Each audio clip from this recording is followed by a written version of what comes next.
Sabi Hristos tabir tema açtı. Smokin fidançın laf etti de söyledi. Hani bir adamın bayında varmış bir smokin fidanı. O değildi yolun boyunda ama bayın içinde. Vakitlan kazılardı da, ağullan da sarlıydı. Yağmur da ıslardı, gün de ısıdırdı, şaf da vururdu. Ama meva çorbacı hep getirmedi. 3 yıl onu caba dolaştı. Meva ondan hep bulmadı. Hep boş yerle gücenip geri döndü. Sabi söyledi, dil o adam için yani dışında yolun boyunda. Ama o adam için yani oturup lisenin içinde. Hani Allah'ın laflarından sulanır. Ay özduhun kuvvetiyle ısınır. Allah sevgiliyle ona şavk eder, ilerisini gösterir. Ama zavallı o bunları pahalı sayamır. Onlara o sevinmir, çorbacıya da meva o vermir. Onun üstüne bulutlar düşer, onda hep yok vakit, ona hep uymur. Da ne var Allah için onları hepsini boşuna sayır. Da sal kendisi için yaşar. Bu vardır diyor smakovnica. Hani Hristos prитчede söyledi. Smakovnica bahçinde, dil dışında ama fayda getirmedi. Da çorbacı gücenip öfkelendi de bitkide dedi. 3 yıl oldu dolaşırım da meva ararım.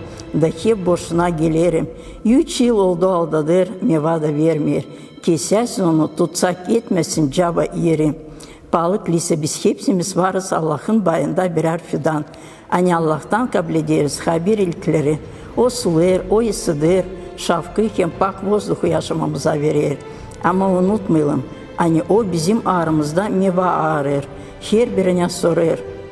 Yan da sevgilik Allah için, hem de insan için, biri için.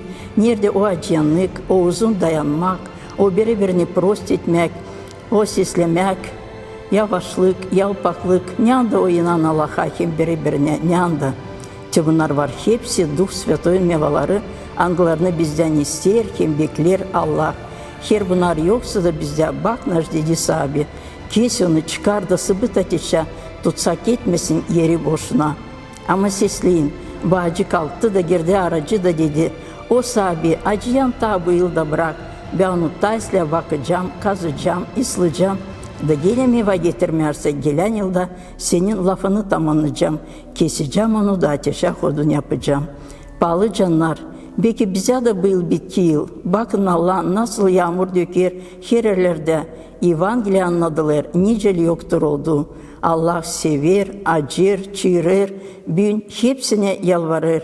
İnanalım da meva verelim. Amin.